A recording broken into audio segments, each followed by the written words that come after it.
conventions of a music video are difficult to define as they become increasingly challenging to categorize. The development of technology has allowed artists to create more artistic and cinematic videos, and the frequent mixture of themes mean that the conventions of a music video are far more nuanced than definite.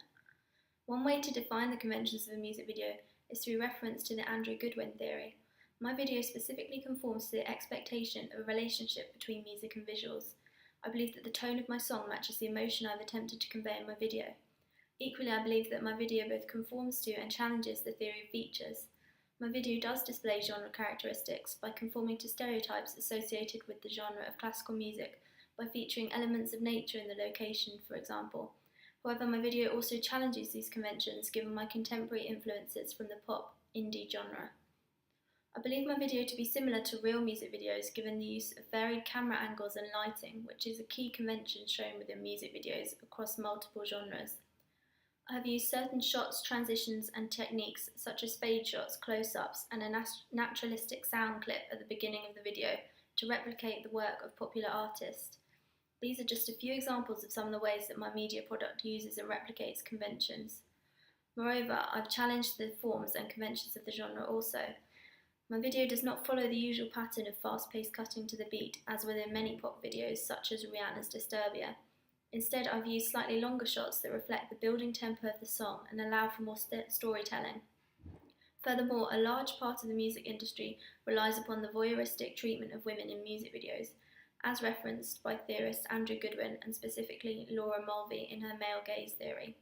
The portrayal of women as an object of desire to the male audience is used to sell records and is a technique utilised by massively successful male and female artists alike. I've not used the male gaze theory within my video as it's not typically associated with my genre of music, but contradicts the narrative quality to my music video. Similarly, I considered the influence of other music videos and how I've replicated and manipulated these elements within my work. Stylistically, I've been influenced by the use of colour and lighting most in real artists' music videos. One artist in particular who frequently uses the lighting technique of bleaching is Taylor Swift. The effect is an ethereal, dreamlike quality which I felt fitted my storyline, and I therefore tried to develop within my own video.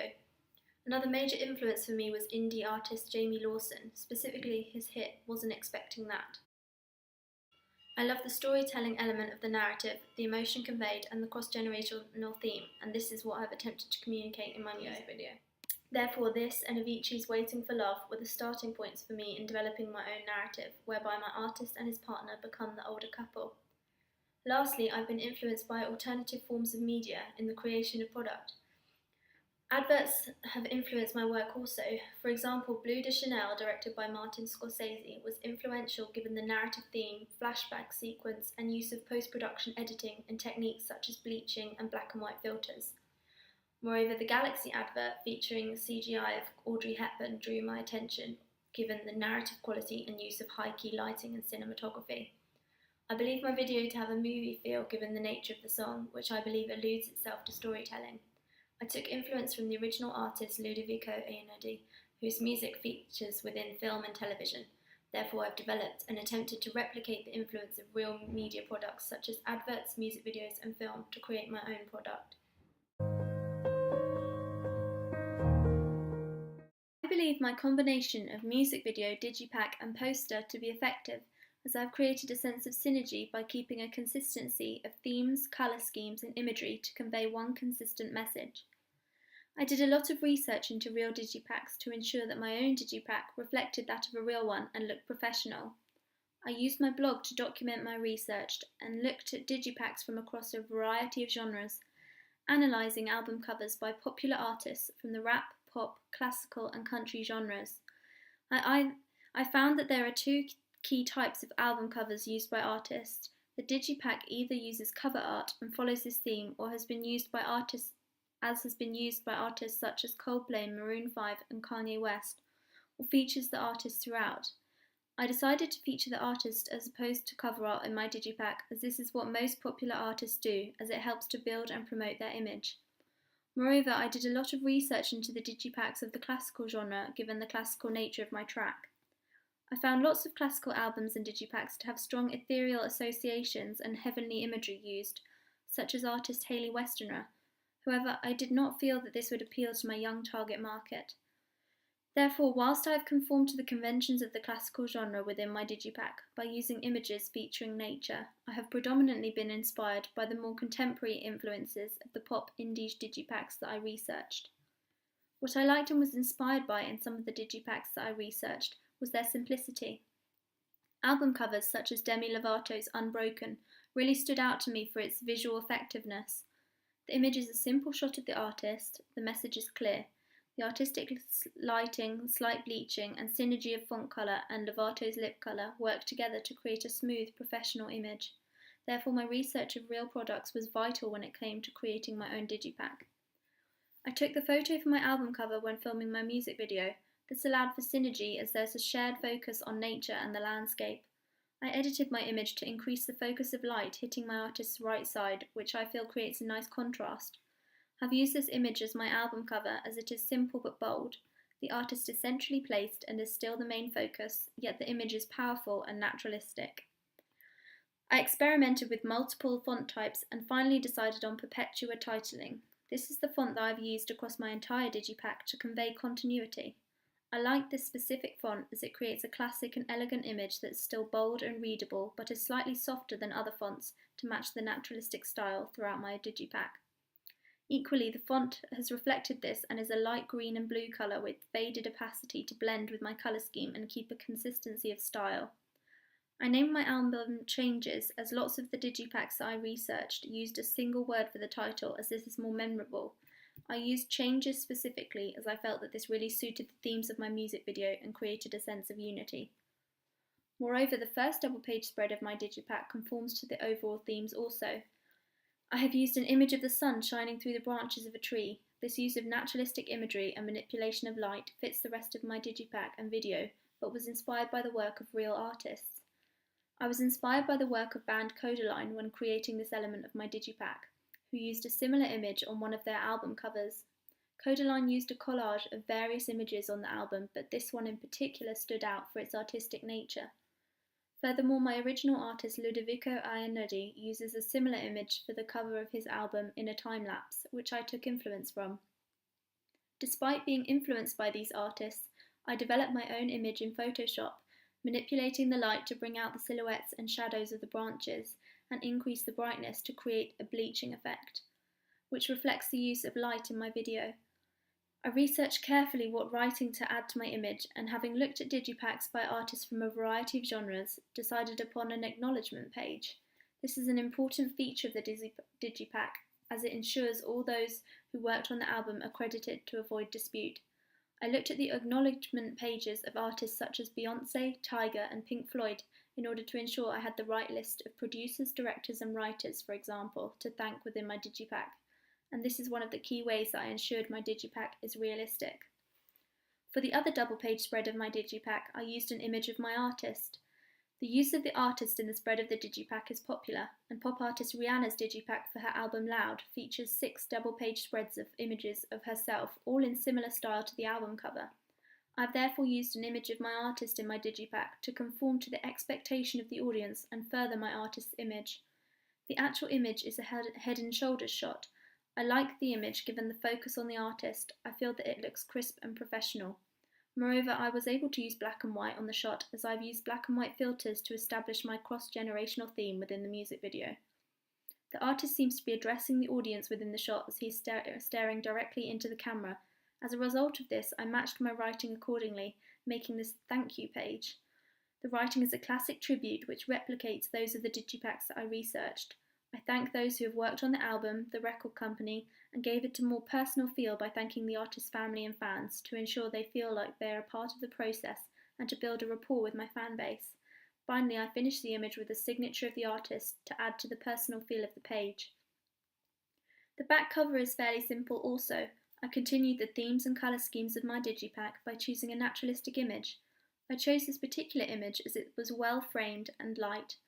Equally, the space between the natural framing allowed a good place for the vital information needed on a back cover. The back covers that I researched were very simple.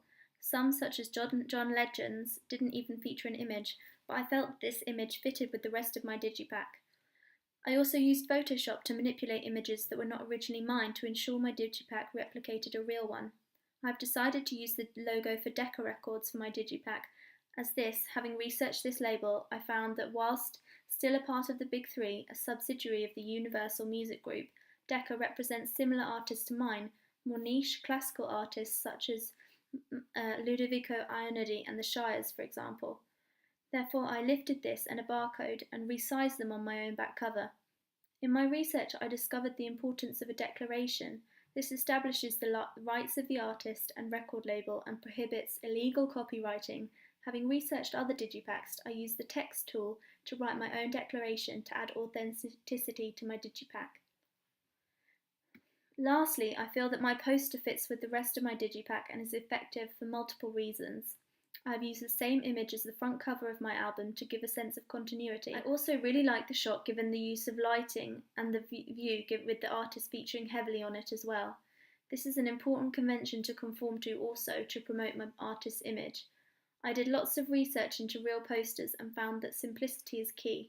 I needed to communicate vital information by getting straight to the point, as otherwise too much writing can make the image seem cluttered and is not as effective or bold. Therefore, I researched and was influenced by artists such as Ellie Goulding, Jessie J and Ed Sheeran. As can be seen from their posters, they state the artist's name, album title and announce the release of the album, usually claiming they are in store and online. Moreover, there are some additional features to posters such as 5-star ratings and reviews by respected newspapers and magazines, usually, and social media icons. I have chosen to include all this information in my poster to ensure that it replicates a real one.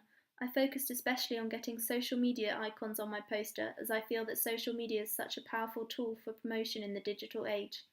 Equally, this replicates the work of popular artists, given the prominence of social media in promoting albums. I created my own Facebook page for my artist, making the profile picture and cover photo relevant to the upcoming album, as has been done by massively successful artists such as Adele with the promotion of her single Hello, creating hype for explosive gain. Therefore, overall, I feel that the combination of my main product and ancillary texts are very effective, as they are based on my research of real products, and I believe that I've communicated a consistent theme across all of my work. Collecting data was vital to me in understanding my target audience and ensuring that my music video appealed to them. I therefore used different formats to receive audience feedback, including a written questionnaire used before and after the creation of my product, Vox Pop style audience interviews, and a focus group. Overall, my audience feedback was very positive and showed me that my video would be well received, but I made sure to ask my audience for honest opinions and have some constructive criticism to show me what I could have improved upon. Initially, I created a questionnaire to determine my target audience, what appeals to them, and to test whether my initial ideas matched their expectations and would be well received. I believe my target audience to be diverse. I have targeted a slightly younger target audience aged between 17 and 25. However, given the universal nature of classical music, I believe that this is not a set number. Equally, my target audience is a fairly even balance of men and women, as the classical genre does not target one gender, race, or ethnicity specifically, as opposed to other genres, such as the rap genre, which typically targets men more than women. The results of this questionnaire were very positive, as I was shown the openness of my target audience, who stated that they would be open to the new mix of a classical piece to a contemporary video. The combination of narrative and performance proved to be popular, with one of my interviewees stating she would be interested in the idea behind my music video, as it's different from what we usually experience. Therefore, the result of this audience feedback encouraged me that my music video would appeal to my target audience, and showed me that I needed to create a good balance between the narrative and performance elements to my music video to best appeal to my audience. My final questionnaire was given to my target audience after they had viewed my music video and digipack. I learned a lot from this questionnaire, having asked questions ranging from what came to mind when watching my video to whether or not my digipack conveyed a consistent message. I was particularly pleased that my audience felt that my music video and digipack looked professional and matched, given the use of landscape and naturalistic imagery. Moreover, I was interested in what specific elements of my music video my audience liked or didn't like. What quickly became evident was that my audience liked the strength of the narrative and contrast of old and young through the cross-generational themes.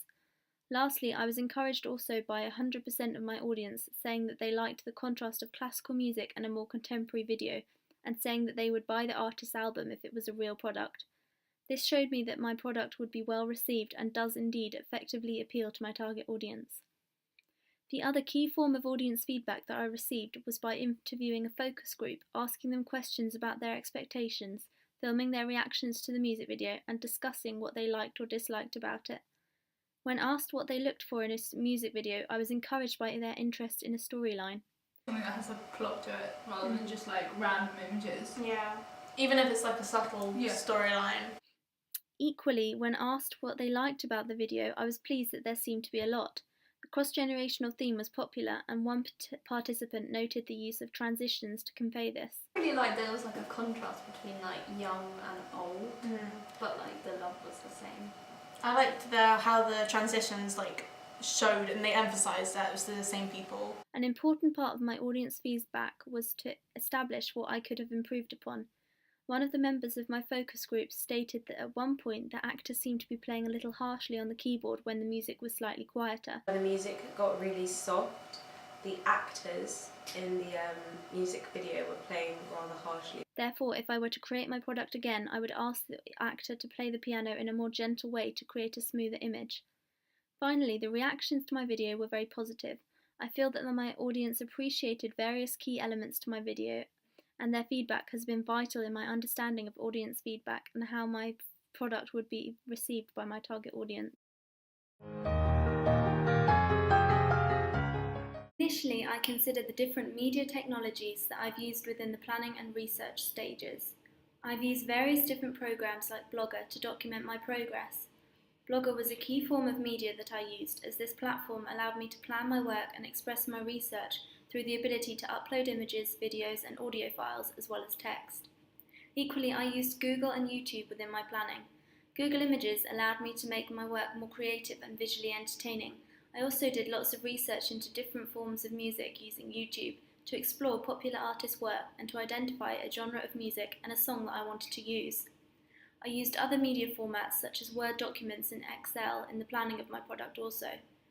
I used Microsoft Word to create questionnaires for audience feedback and Excel to interpret that data into easily readable pie charts. Moreover, I've also used Microsoft Word to write the scripts in the construction of my evaluation. Similarly, media technologies were pivotal to the construction of my products. Firstly, I used filming equipment to create my music video in Digipack. I used a Canon camera to record my music video and shoot the images for my Digipack. I used this camera as I felt that it gave a clearer image than the school camera that I used last year. I did, however, borrow a tripod from school, which enabled me to keep my shots steady and was very adaptable, allowing me to get a variety of angles and shots. Furthermore, I also used other forms of media in the construction of my products, such as computer programs like Photoshop. Photoshop was vital in the creation of my Digipack.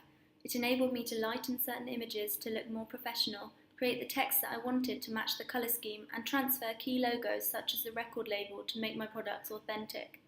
Moreover, I also used InDesign to create my product. This was a vital program in construction as the compact disc setting allowed me to fit my images into the format of a real Digipack. Overall, however, I found Photoshop more effective and easier to use as the text tool and colour scheme were limited within InDesign. Therefore, I used the two programs in conjunction with each other, Photoshop being more effective in the editing of the images and InDesign being superior in the placing of the images into their designed format. Finally, the most important technology in the creation of my product was Final Cut Pro, the editing software I used. Final Cut Pro was vital to the construction process as it allowed me to cut the best parts of different sequences with ease, using features such as the blade tool, and piece these together on my timeline.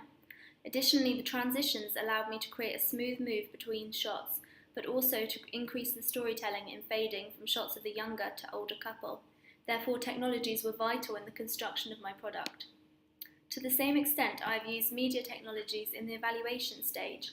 I have used iMovie to construct my evaluation. This was more readily available to me and was beneficial as I was able to view the whole evaluation on one timeline. Equally, the title feature allowed me to break the questions up visually and refocus each section by having the question visible. I have once again used YouTube and Google Images within my evaluation, as these technologies are crucial in allowing me to provide visuals in my work, to engage the audience and enable them to better visualise the points that I'm making.